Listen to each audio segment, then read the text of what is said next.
So again, good afternoon, everyone. My name is JF Champagne with AIA Canada. I would like to welcome you to this webinar.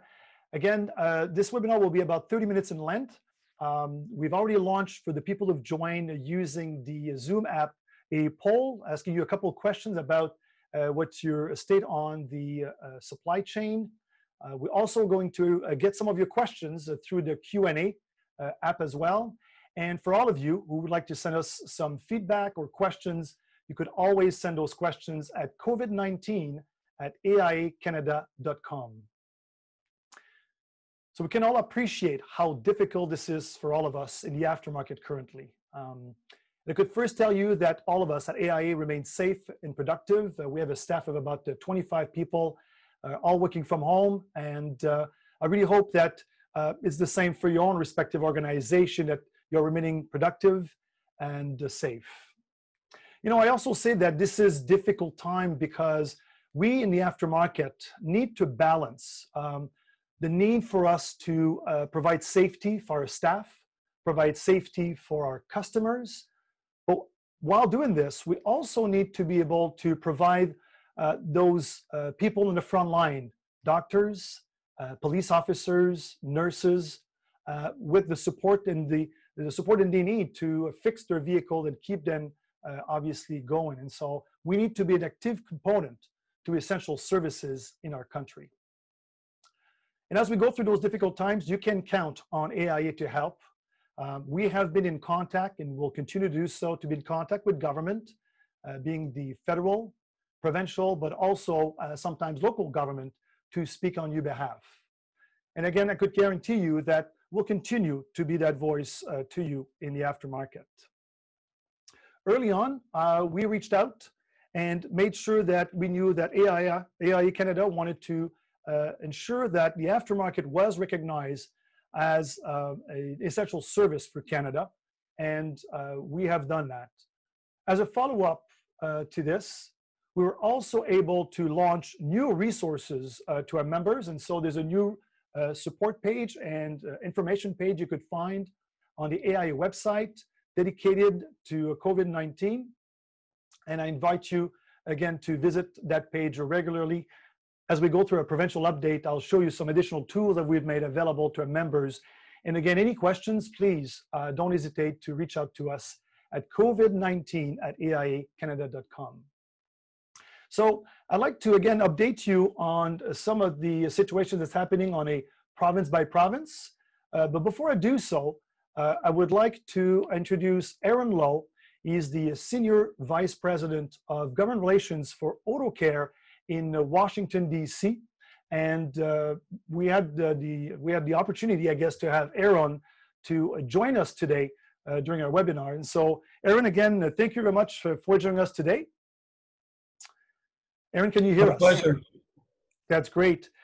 So, Aaron, I'd like for you to give us a bit of a U.S. perspective and understand that I guess you're facing similar situation in regards to the recognition of essential services from a U.S. perspective at the federal level and state level. So give us a bit of your take as to what's going on here.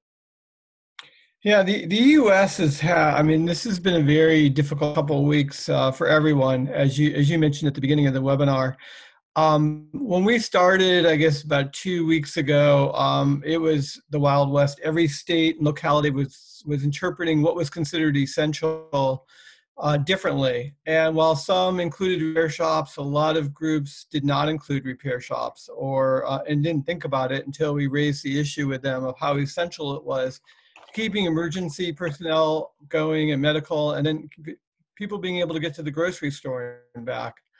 So we worked very hard on the state and local level to educate government officials on this. The bigger issue actually turned out to be the supply chain, because while a lot of them understood the importance of the repair shop, the supply chain was not so apparent, mainly because they understood how repair shops could operate. And we wanted to be clear to them that without the supply chain, without parts distributors and retailers and the manufacturers, they were not going to be able to repair cars on the local level. We were fortunate on March 19th, the Department of Homeland Security came out with a recommendation to the states that included repair shops and the supply chain as part of it. Now, there's been some clarification last weekend to make sure that it included manufacturers' components as well.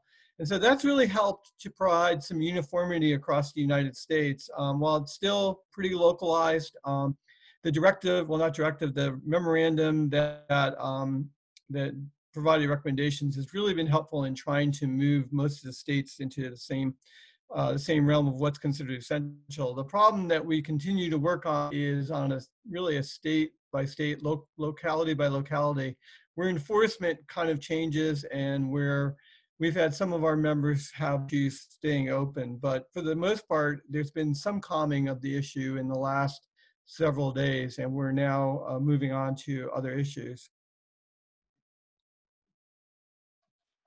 Thank you again, Aaron. Absolutely. So to your point, something very similar to what we faced in Canada in regards to the lack of harmonizations between the various provinces and the implementations and enforcement. Also, are you hearing anything about the movement of goods? You know, for us, talk about the integrated nature of the supply chain for the aftermarket, very concerned about ensuring that the border remains open between the US and Canada for the movement of products. Anything you've heard on your side that might indicate any changes from on that front from a US perspective? Well, so far so good. We've been talking to our members about this, staying in touch, because obviously this is an important factor. Parts moving back and forth between the border between Canada and the US is critical. And we've not seen an issue so far. So we feel like at the moment things seem to be moving fairly smoothly. Haven't been huge issues, and we're hoping that continues, because that would definitely be a big problem for both our countries. Great. Well, thank you very much, Aaron, for your time. Much appreciated. I'm going to now give you a bit of an update on a state-by-state basis or province-by-province basis on what's happening. And I'd like to direct your attentions to the information we've made available on our website as a resource. And this is a live document that lists all of the different activities on a province-by-province basis related to COVID-19 and it impacts the aftermarket. A great resource that you again could find on our website that I encourage you to consult. So going back a bit, on March 23rd, the Ontario and Quebec government, pretty much around the same time, announced the closing of all non-essential businesses starting the next day on March 24th. And as we have announced previously, both made references or announcement that more or less essentially said that the automotive aftermarket it was deemed to be an essential service. But I want to point out that, again, to the point that Aaron pointed out that they've seen in the United States, there was a slight differences in the wording and definitely changes in how these wording were implemented. I'll give you the best example of that. As of today, what we see in the field is that while there has been great reductions in the activity, Ontario continues to provide pretty much all the product and services that you would normally find in the automotive aftermarket. It's a very different story in Quebec, where there's been a much narrower implementation of what is considered to be essential services. And today, most actors in the aftermarket in Quebec are really restricting their activities to servicing, again, first responders, the vehicle used by first responders, and everything that is deemed to be essential. And so the call in Quebec has been that anything that can wait to be done in a vehicle should wait. As a best example of that is most collision repair centers are now closed in the province of Quebec, where most of them have remained open in Ontario. The other aspect I think that's important is to look at the Atlantic provinces. And so all 4 Atlantic provinces have implemented some form of regulations around limiting non-essential businesses. And some are very specific to provide a true recognition that the entire aftermarket is included as part of those essential services, but in some places not. And so from New Brunswick to Newfoundland to Nova Scotia to PEI, a slight difference in the implementations of those rules and regulations. But again, essentially on the theme, limiting non-essential businesses, providing for the aftermarket to continue to provide those services, And this is obviously very dynamic and changing rapidly.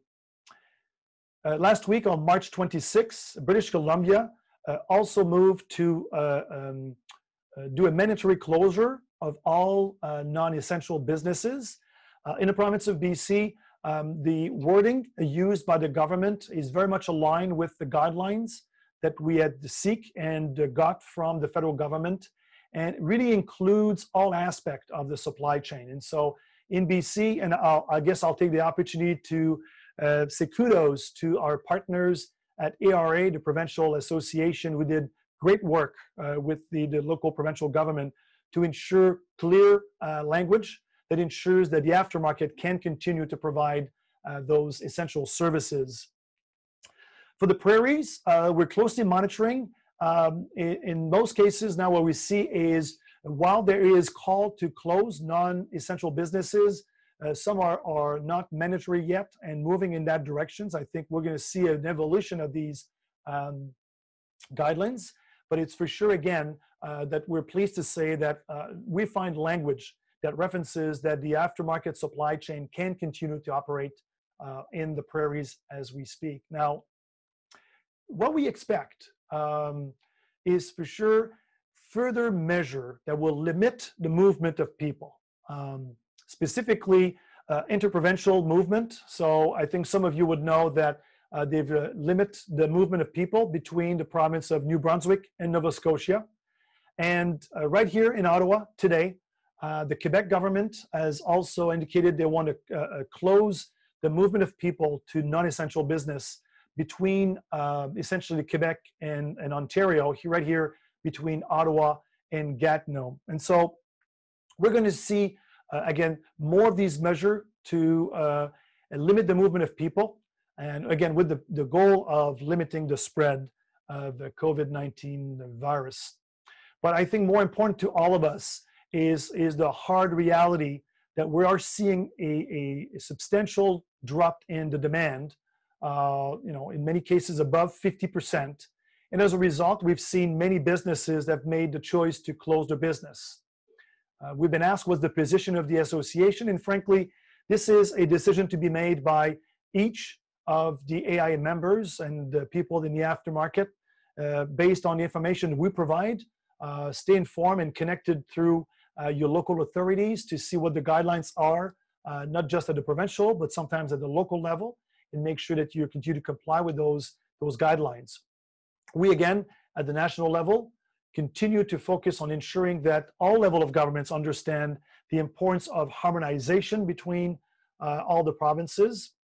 And also, as Aaron was pointing out, moving into a bit of monitoring of how that enforcement is doing. What we've seen are limitation on the movement of people. But we've also seen, specifically in the province of Quebec, authorities coming and visiting businesses. That includes a repair shop and parts distribution center to verify compliance with the rules and regulations. And so I think we need to also be very aware that we believe that these kind of activities will continue as time goes by. Now that we've talked about a bit of an update, and again, I encourage you to visit the COVID page on the AIA website to get more information about that.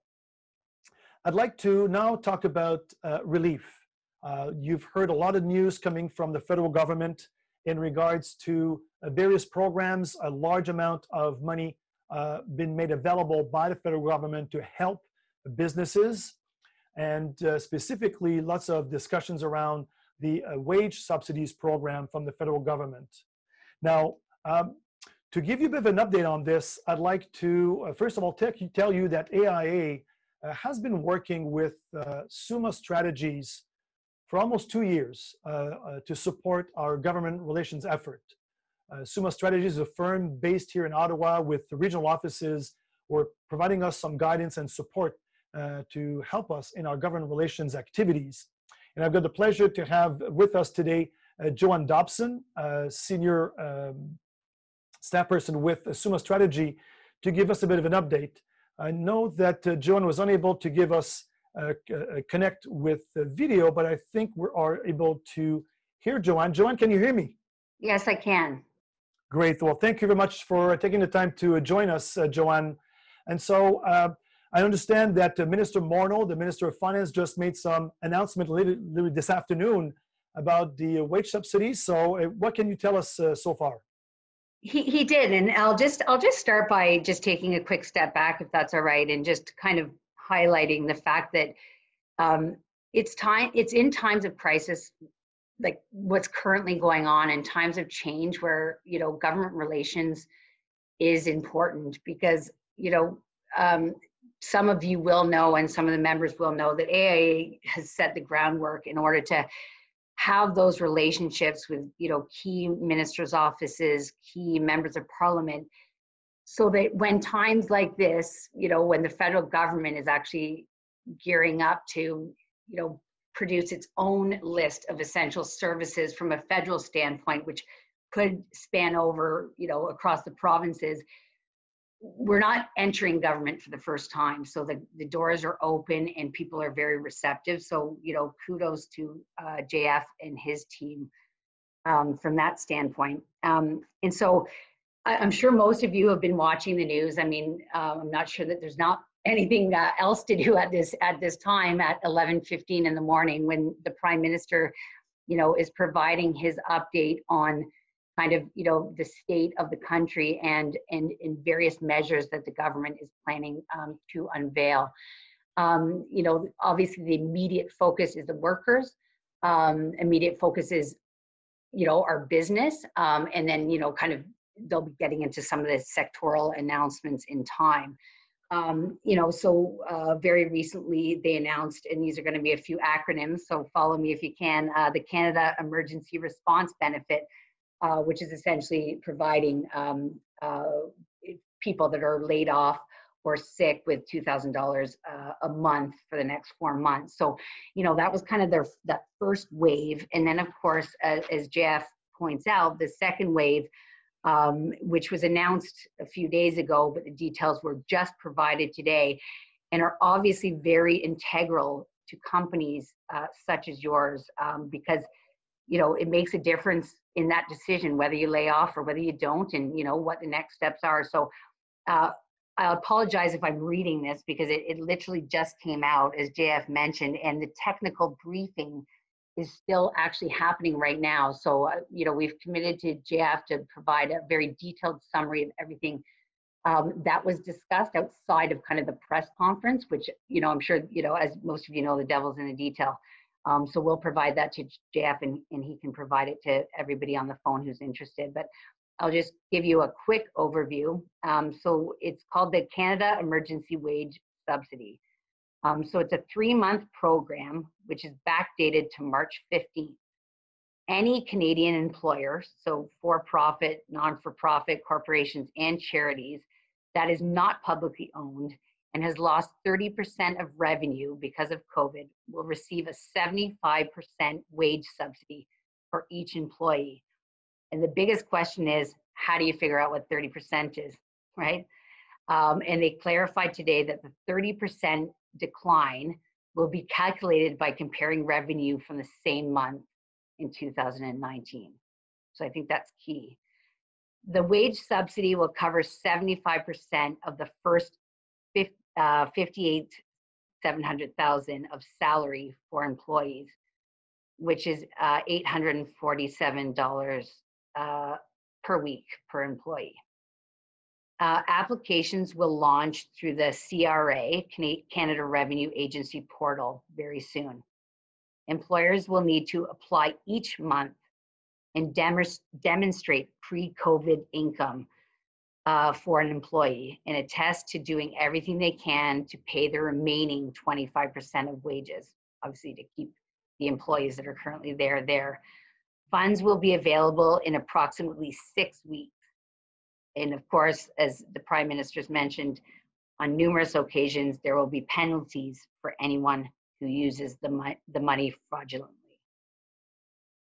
So that kind of gives a high-level overview. Again, I'm sure there's a lot of detail, but I think that the main thing is that, or details that may not be in what I just provided, but I think the main thing is that majority of your companies will be, will meet that criteria if that 30% is met. So it doesn't matter if you have 10 employees or 1,000 employees. So JF, does that provide a good overview? This is excellent, Joanne. Thank you very much. And so, what we hear here obviously is that there is help on its way from the federal government. Understand the subsidy up to 75%, and whether you're a small ASP that provides direct repair services to consumer, a parts distribution outlet, a supplier, collision repair industry, large and small, all of these enterprises do qualify for the subsidy. Again, the test is obviously the reductions of revenue of 30%, and now with the clarification we got today is that it would have to be compared sort of in the specific month, year over year, and obviously some enforcement around these rules and the process, and more information is to be released very shortly. And Joanne, again, I think we're going to get some more updates from you, and we'll make those available to our members as well as soon as they become available, correct? Absolutely. Great. Thank you. Joanne, just before we take some questions, we also have a poll going on asking a couple of questions about how you feel about the impact on demand and how you feel about the impact on the supply of product and services currently in your respective space. I'd love for you to answer the poll. The poll is still open. I also have a question and answer that are now open, so I'm going to cover a couple of those questions. And I know, Joanne, don't go too far because a couple of questions will be here. The first one is, are these benefits taxable as income for a recipient, Joanne? Do we know that yet? Well, definitely for the, I'm not sure if they're referring to the Canada Emergency Response Benefit, the $2,000 a month. That one that I spoke of first for the workers, absolutely it's taxable. As it relates to what we had just discussed, I think that amount, I don't have the answers to that right now. I'm just kind of reviewing everything that's coming through here. Fair enough, Joanne. So I'll get back to you on that. Right. There's another question here. And again, if you want to ask more question, you could find it through the Q&A on the app. And we'll be able to post-webinar answer question again through the COVID-19 at AIAcanada.com email address. Reading a question here from Jen that just to clarify, can an employee remain working while the subsidy has been received, or does it only apply to employees who are not working as a result of COVID-19 and revenue lost? And if I understand, Joanne, is you can either have one or the other. The $2,000 announced per month is for people that have been laid off, and the subsidy applies for employees who remain on the payroll and working with their employers. Is that correct, Joanne? Yes, I believe so. Essentially, the incentive is to keep the employees there and working. So yes, I believe you are correct. So it definitely wouldn't consist of a double dipping scenario where they would be getting $2,000 and you'd be getting a wage subsidy for those that are have been laid off or are sick. So great. Yeah, it will just be for those that are still working. Terry is asking if the employer himself is eligible for the 75% subsidy. And I'm guessing, Joanne, is as long as that employer is on the payroll, I guess it would qualify for the same subsidy. I'm guessing at that point. Correct. The last questions from Peter before we close the question is if the company wasn't in existence last year, so if it's a startup and it can't show 2019 revenue, how does the 30% will be measured? And I know that Minister Morneau pointed out the fact that there were some of those exceptions that would need further clarification. I don't think we have those answers at this point, correct? No, you're very correct. And in my history and involved in government, they would look at a scenario where they would say last 3 months, right? That the fourth month of the 3 month and do a comparison in that sense, because there's not a scenario where the government would ignore a new company that was not in existence. So I wouldn't worry. I don't say that. I don't want to, but I wouldn't worry. They're definitely looking at that and going to make kind of a different scenario around that. And that information is very, very likely to come out in the technical briefing that's happening right now. And again, we will I'll intend to provide clarity on some of these questions for the ones that I couldn't answer if we get the answers out of the briefing. Great. Well, thank you again, Joanne. And thank you for asking the question. Again, the poll is still open for getting your feedback on the impact it has on demand and supply currently for your organization. And before I close, I just wanted to take an opportunity here to thank all the AIA members and the AIA sponsors. Without your financial support, the association would not be here to be able to basically provide you information, speak on your behalf, and be the voice of the automotive aftermarket. So again, thank you very much for your ongoing financial support as an AIA member and AIA sponsor. I'll stop by saying that I can only tell you how proud I am of seeing an industry that comes together and in true Canadian spirit to come together and help in doing everything we can to stop the spread of COVID-19. We've done this by answering the call to do everything we can to stop the spread of the virus, and that includes obviously protecting our employees, protecting our customers, but also continue to remain available to provide those essential services for people in need, to ensure that we continue to have first responders, police, doctors, nurses that are able to go between their house and the place of business, because they are on the front line and we are right behind them as there to help them out. And again, I've seen the great examples of people coming together, even competitors, to work together. And again, I think it's a testament to the Canadian spirit in those times of crisis. I'll just finish by saying that this webinar will be made available for on-demand playback. I am very happy to see all the great turnout we had today. I'm hoping you found it interesting, and I'll say stay safe and thank you very much for your time. Thank you.